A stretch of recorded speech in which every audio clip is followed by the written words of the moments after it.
Hello everyone, good evening and welcome to another edition of the Admirals program that we've been running for some time now. This is our third week.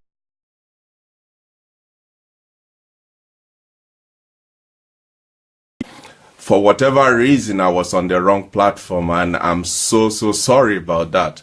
But today we are on the right platform, and please, I need to know if you are on, if you are there, if you can hear me. I need to please type something, say something, let me know you're out there. Oh yes, welcome Kunle Ajala, Israel, Babajide. Wow, my very good friend, thank you so much for coming on board. I'm really sorry about last week, yeah, but we're here now, which is what matters. And I'm sure this, judging from the feedbacks, Mr. Okoro is here, Odio is here too. Thank you all for coming on live. From the feedbacks and the responses and the questions and the follow-up I've been seeing online and over the on the phone as well, I am so blessed to know that this program is ministering to somebody, is helping somebody, is making somebody become a better man, towards becoming a better man. This is a journey. You see, when we started, I said, come with me. This is it's a journey of discovery. We are all gearing towards becoming a better man. So I'm so glad you are all on. Thank you all for all of you that are on. I'm so excited about today's program. It's going to be another blowout. I can assure you that. Also, I want to reiterate that now we have a dedicated email address. So feel free to send an email. Feel free to let me know. One of the parameters we set up at the beginning is that it'll be good to have feedbacks so that we can use that to help others. Our new email address is theadmirals@yahoo.com. theadmirals@yahoo.com. Please feel free to use the email address, especially after the program, so that I'll have the opportunity to answer some of the questions that have been asked. Amonike is with us too. Thank you so much for coming on. Chibuzo Wadi has joined. Thank you, all of you. Well, I think we better make a good start at it then, now that we are definitely on the right platform today. Thank God for that. Right. What are we looking at today? We are looking at one of the core values that we need to develop. You remember we said at the beginning that we've broken the whole program down into 5 categories.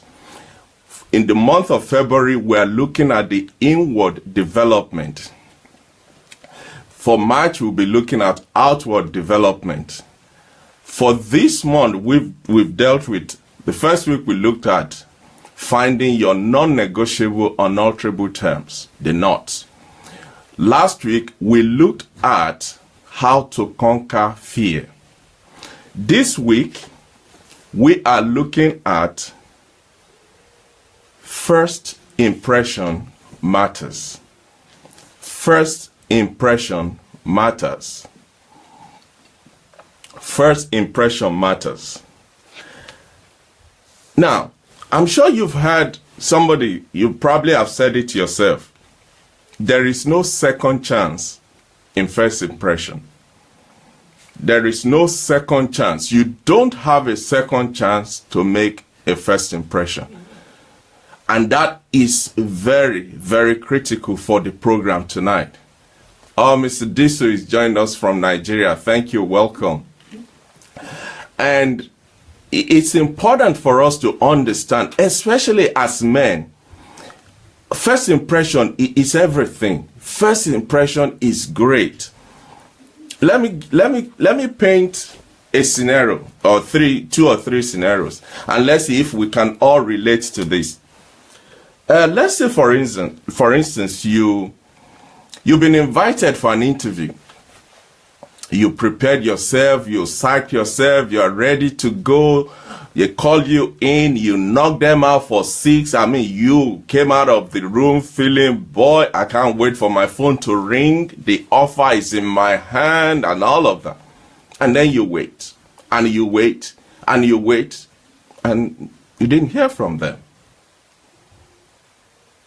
Also, for instance, for those of us young men that are still single and searching, God bless you. Say you are at a party and there's this lady you met at the party, and it seems everything seems to have just gone well. The conversation was great. The fellowship was wonderful. You have exchanged phone numbers and you can't wait to get home. You got home, sent a text and a message, and no response. Nothing. You haven't heard back from her. And you're wondering, what happened? What was that all about? And there are many instances like that. And then you look back at yourself, you say, wait a minute, let me do a checklist. And you manually, or you mentally rather, you go through your checklist. Yeah, that was said right, that was done right, I did that right, I'm sure I didn't upset her or upset him. And yet you didn't get any response. And you're wondering. You see, situations like that will leave you confused on one hand and frustrated on the other hand, because you're wondering, what else do I have to do? Hi, Sister Kate, welcome. Victor, you're very welcome. Obayelu, thank you so much for joining. And you're wondering, what is that all about? Whatever the situation might be, whatever the story is, even though to you you've done it the right way, you've done it well, probably, there is a chance, the possibility that you may have made a wrong first impression on that person. Hi, Sister Linda from Lagos. You may have made a wrong impression on that person, a wrong first impression rather, on that person. And as we go along the program tonight, you will understand how critical, how important first impression is in everything that we do. You see, each interaction that you have with people, every time you meet, especially new people, every time you meet somebody new, there are two worlds here. There is the world of opportunity and the world of possibility. The reason I say that is because every person you meet is a potential client. Every person you meet is a potential lover. Every person you meet is a potential friend or a soul to be won to the kingdom. Every person you meet could just be your destiny helper. So those are the two words of opportunity and possibilities. Every day you make contact with people for the first time. And sometimes we get too familiar, we get so familiar about it, we don't even think about it. It's just, oh, it's a new person, and you move on. But the truth is this: whether the possibilities or the opportunities turn into reality is determined, is pending, is hanging on the first impression that you make on that person. The first impression that you make on that person. Now, let me ask you a simple question today. And I want today to be interactive, so I'm expecting some contribution from you as well. Where can you just look back at your normal daily routine and think of where are the possible places where you meet people newly? Every day, maybe every week, maybe every now and again. This is somewhere you go, this is something you do, this is somewhere you visit. And most of the time you meet somebody. Can you cast your mind back and just share a few of that with us? Let us know some of these places, because there's a reason why I'm asking this question. So maybe at the petrol station, the grocery store, maybe where you get your breakfast, your coffee, whatever it is, where are some of the places where you meet new people? Because I want you to, from now on, to become conscious, to become aware, to become prepared. Because this will happen again and again and again and again. Again and again and again. Oh, Mr. Disu from the US is with us too. Thank you for joining us. You're welcome, Lekon. I read a book once. The book is called The Tipping Point. I don't know if any of you have read The Tipping Point. It's by a popular author called Malcolm Gladwell. And in that book, the book is about how small things make the big changes. And Malcolm Gladwell was talking in the book Tipping Point. He said, every one of us, every human being is between 4, maybe 5 people away from the tipping point person for their lives. 4, 5 people. Dikimo, you're welcome.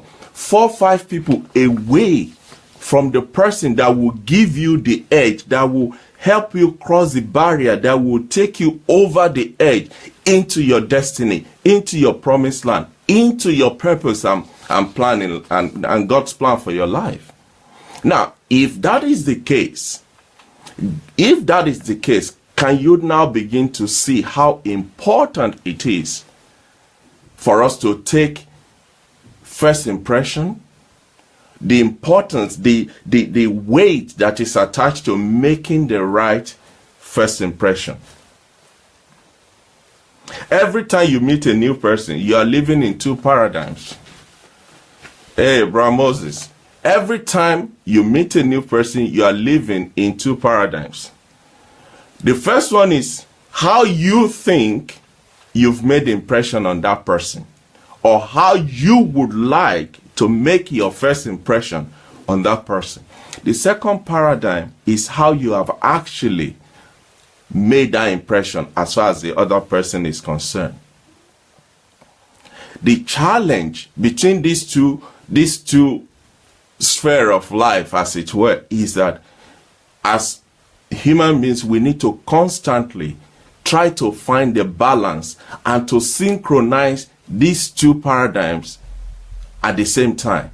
You are trying to make a good impression and hoping and believing that the other person will also have received a signal from you that confirms that you are giving a good impression. Have you ever heard the phrase, don't judge a book by its cover? I'm sure some of us, we've heard it. We've heard about, oh, hi, Edwin. We've heard the phrases, oh, don't judge a book by its cover. Let me tell you, when it comes to first impression, you better be sure that your book has a good cover, because that is what people will use to judge it. I remember when I was writing my book, Elisha Project, The Privilege of Serving Leaders. I remember putting a sign out to say, guys, I have this design, so I'm looking for titles. Can you help me? It's not because I don't know what I want to call the book, but because I want to make sure when people see that book for the first time, they'll fall in love with it. And you, guess what? The cover came out great. The content is wonderful. And if you haven't got a copy, I advise you, visit Amazon tonight and get yourself a copy. You'll be glad you did. Elisha Project, The Privilege of Serving Leaders. Many people have thought about their first impression. Many people have thought about their first impression because they think changing their first impression will mean they are being fake, that they are acting. And once you start, you don't want to change because that will expose you. But the truth is this. The truth is, your first impression, the first impression you give to people is a reflection of not what you do. It's a reflection of what's on the inside of you. And we will get to that as we go along. We're going to clear up some misconceptions, some erroneous beliefs, some things we've heard, we've even said about ourselves about first impression. This program is going to give us an opportunity to clear them up. You see, mastering the art of good first impression is crucial because it will help your business life, your career life, your family life, your friendship life, your romance life. In every area, it will contribute to your success in life. We're going to look at the indelible importance of your first impression. When you meet somebody for the first time, you leave an indelible mark. You leave a mark that cannot be erased. Well, if it's going to be erased, it will take time for it to be erased. And we're going to look at how this is done in a short while. Let me explain how first impression works. Maybe that will help you. And I need you to pay attention here, because subconsciously we all do this. This is how it works. You meet someone for the very first time. You meet someone new.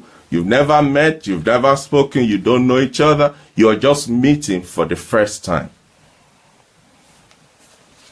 The first thing that will happen is his or her brain, this new person, or your brain, will form an impression in 1/10 of a second. 1/10 of a second, an impression is implanted in that person's brain.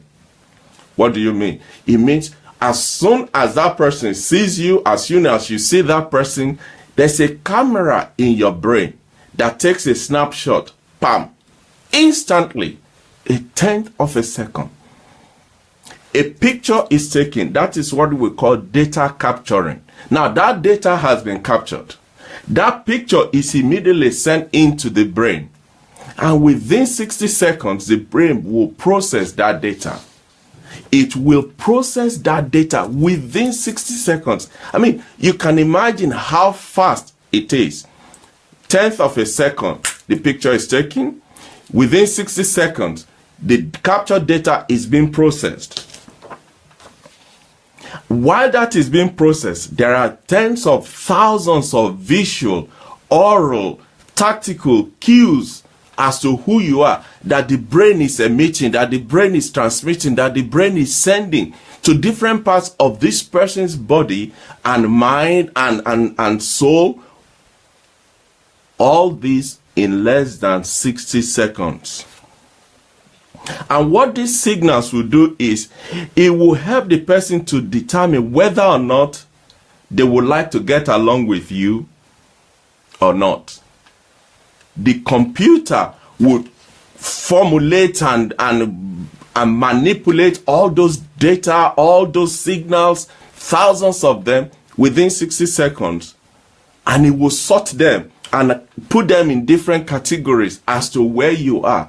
The reason it does that is because it's trying to establish, based on the frame of reference of the person you've just met, their experience, their exposure, their background, their behavior, where they are as a person.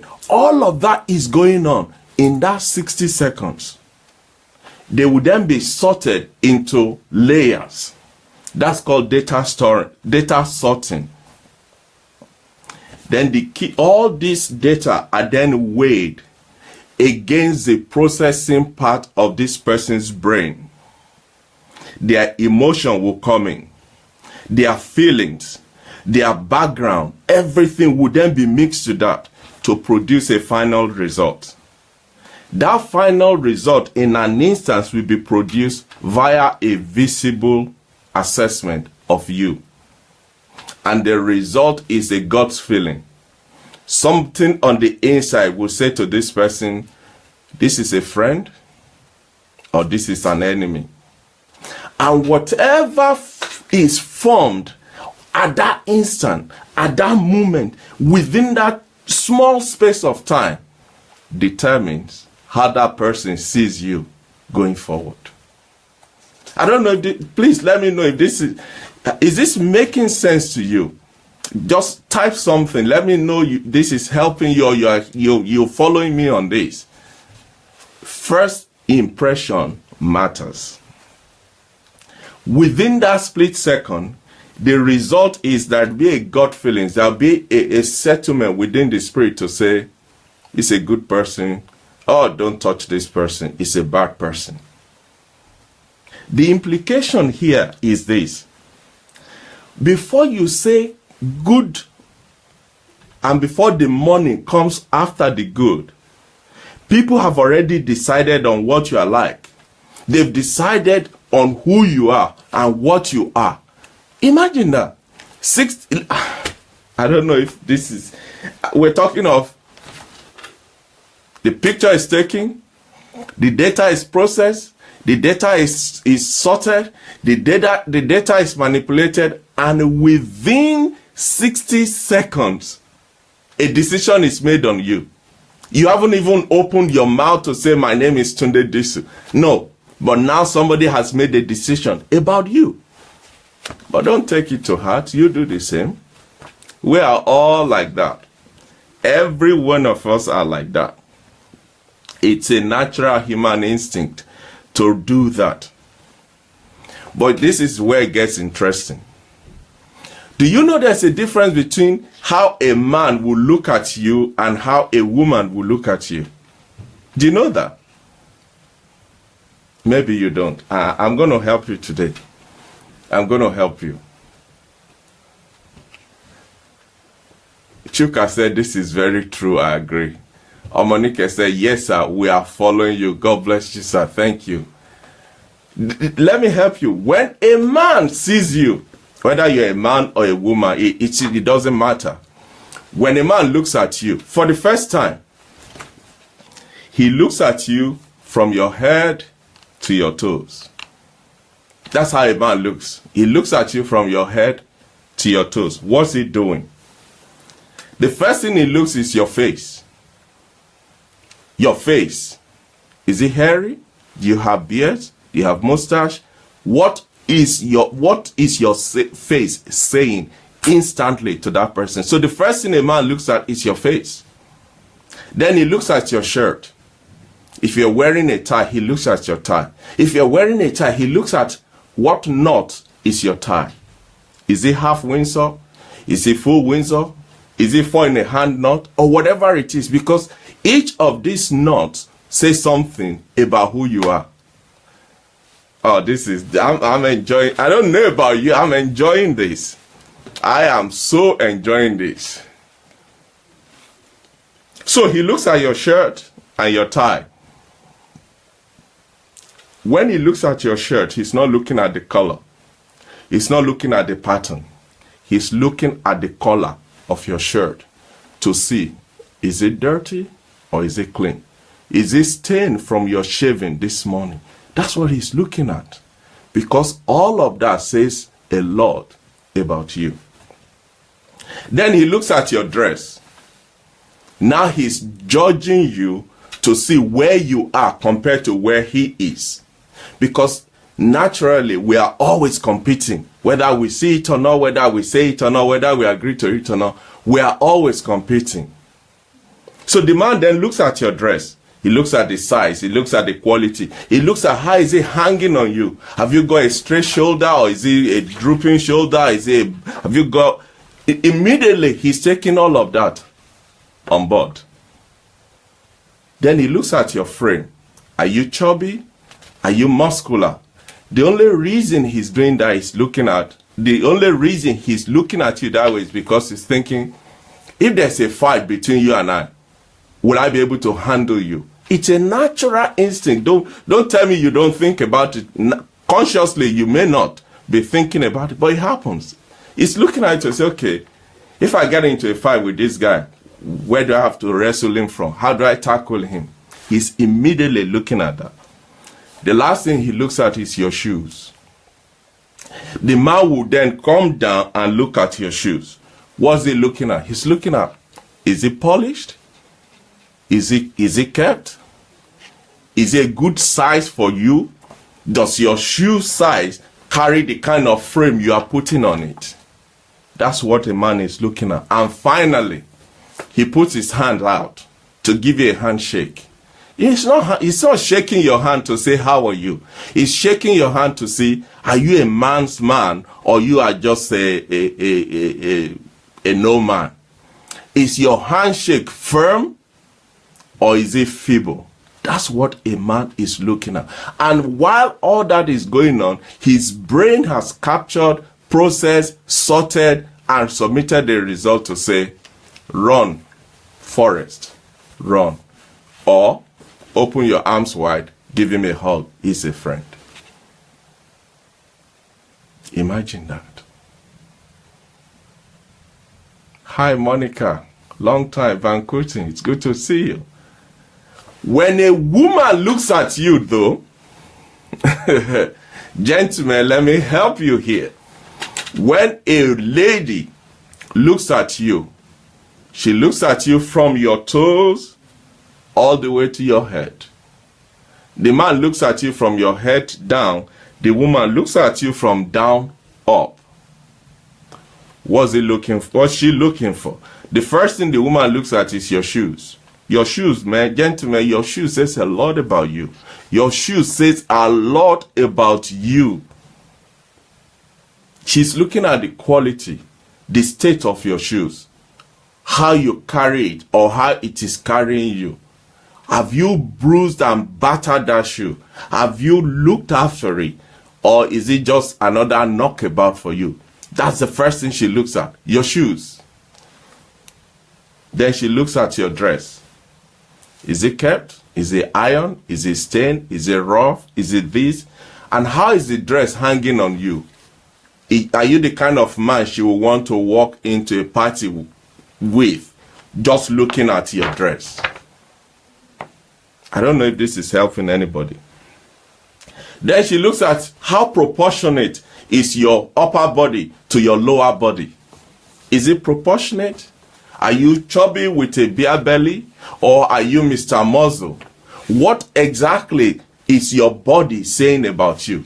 It's not surprising though that most ladies will like men with six packs, some kind of muscles and some straight and broad shoulders, because that gives them, it lifts them up as a lady.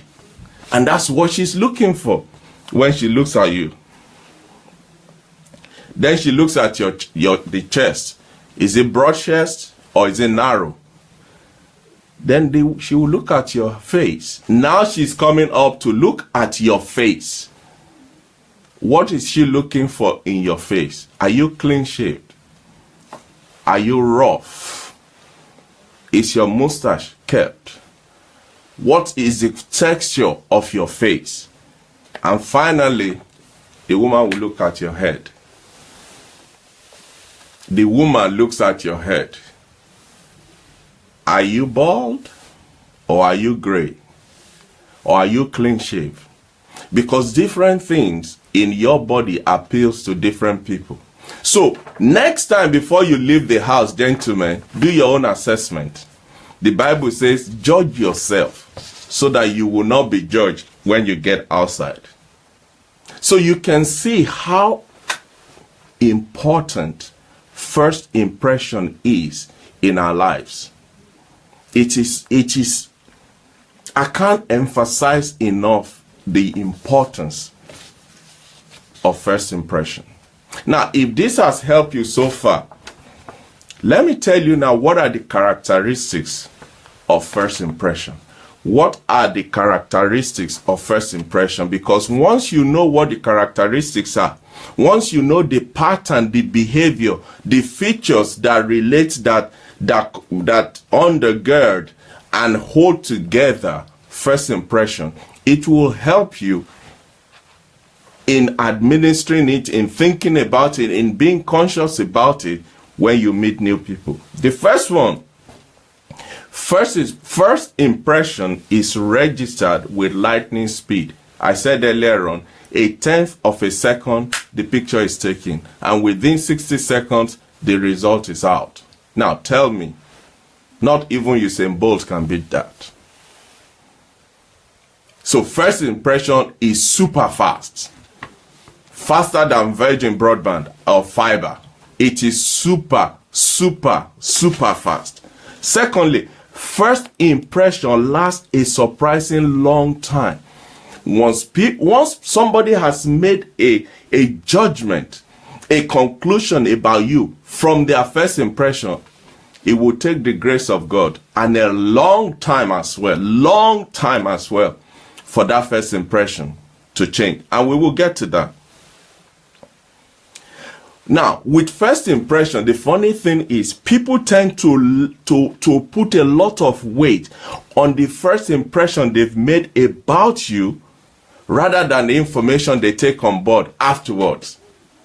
Whatever they have decided that you are, whatever they have decided that you portray, irrespective of what happens thereafter, that first impression is cemented, is cast in stone, and it will take a long time and the grace of God to change that. Number 4, first impression forms a filter or a lens through which a new acquaintance will henceforth see you. Once somebody has made a first impression about you, that becomes a lens or the filter through which they now see you, irrespective of what you do thereafter. Now, this is where first impression gets even more challenging. Moving forward, let's assume that you didn't just meet this person for the first time and off you went and you never see each other again. Moving forward, people generally look for behaviors in you and about you to confirm that first impression they made about you. Imagine that. The first impression they made about you the very first time you met. Moving forward, people will use that to judge, they will look at things around you, your character, your behavior, your mannerism, your attitude, your view to life, your disposition. They will be looking for clues and signs to confirm that first impression that they've made about you. Now, this is where it gets even worse. Going forward, even when you start exhibiting character traits and signs and signals and features that contradicts that first impression, people generally, naturally, they ignore those contradictions. It's not something they sit down and say, oh, no, I'm not going to take that. No, it's natural. It happens naturally. They just ignore those things that contradicts their first impression. They don't want to know about it. Once a first impression is made about you, it forms a clear path. It forms a track. And every time you are weaved through that track, and it hardly changes.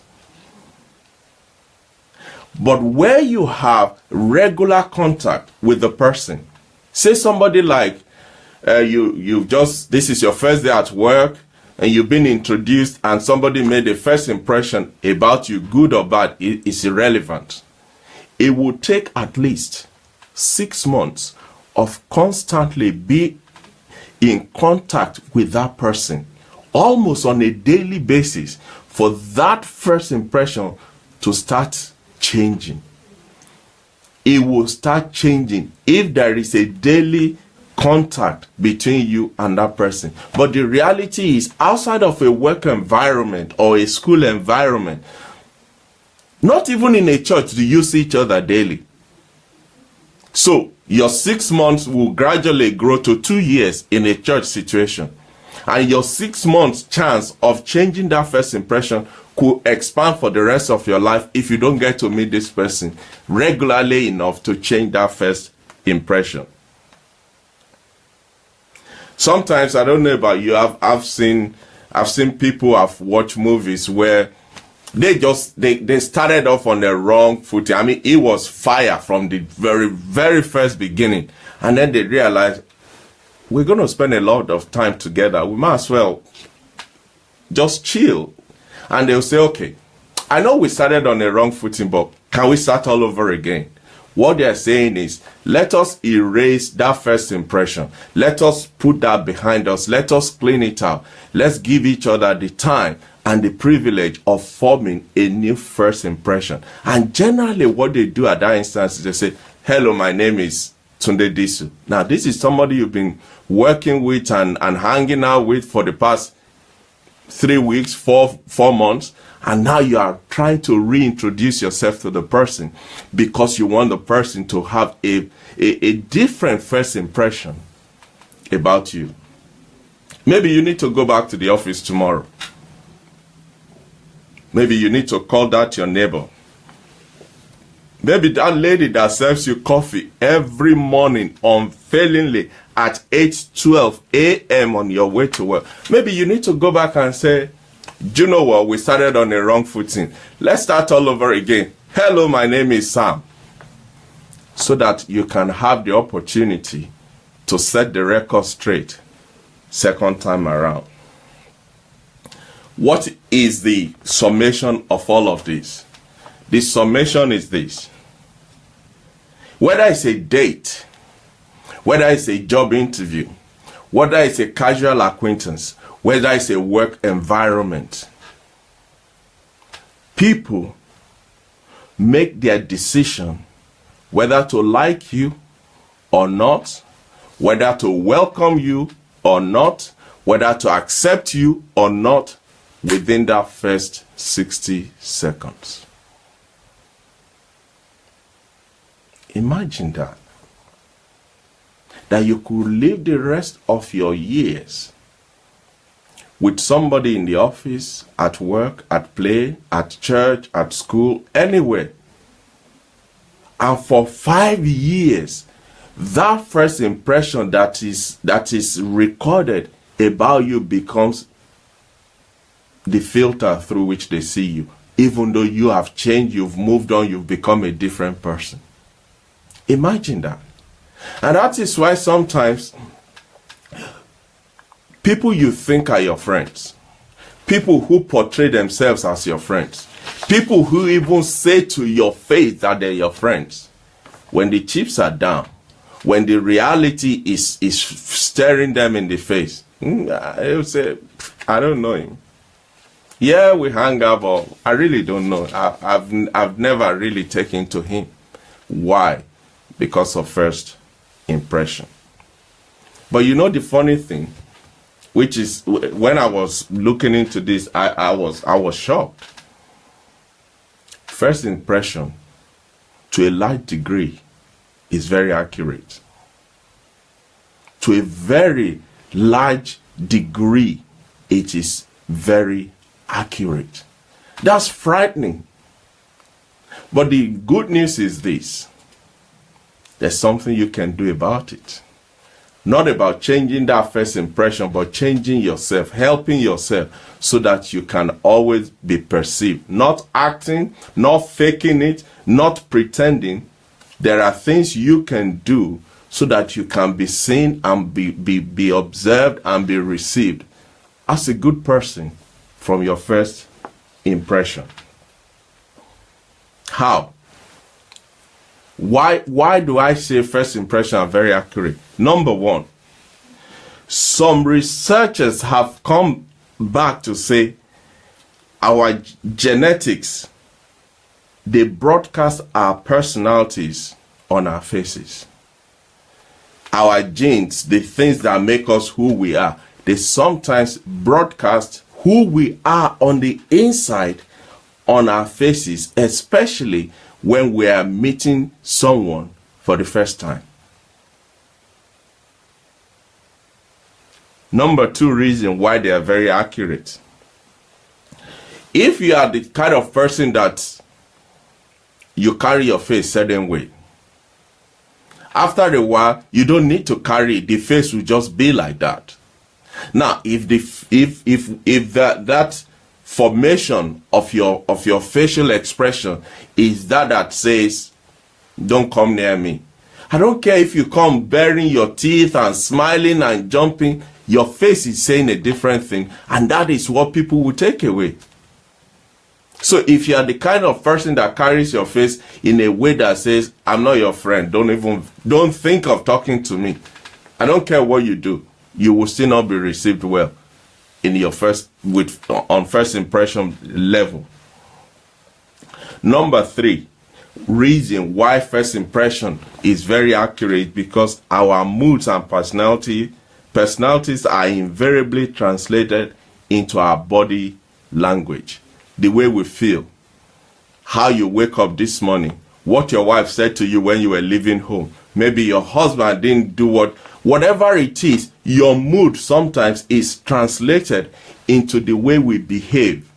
And the way we behave is the way people see us, and that is the first impression that they get away with. Sometimes it will show up in the way you stand, the way you talk, the gesture you make, your general body language will say to someone, not him, let him go. In summary, what this means is that first impressions are not so superficial after all. And changing yours and mine, changing our first impression begins not with what we do on the outside, not with how we portray ourselves on the outside. The first place to start changing your first impression is on the inside. It's on the inside, because it is what's on the inside that will come out on the outside. My son already is online. Welcome. So, let me know if this is, I don't know if this is helping. I know some people have been passing comment. Moses said, this is very true. When doing my specialist training, we will be put in a darkened room and the lights will be switched on for 3 seconds. We would then have to say everything we saw in the room in that 3. Now, imagine that. That's a military man talking now. So to put them in a room, the place is pitch dark, completely dark. They switch on the light. You have 3 seconds to take in as much as you can, and then you have to tell everything you've seen in 3 seconds. That is the power of first impression. Michael Dick, you're welcome. So you can see how first impression permeates every part of our life.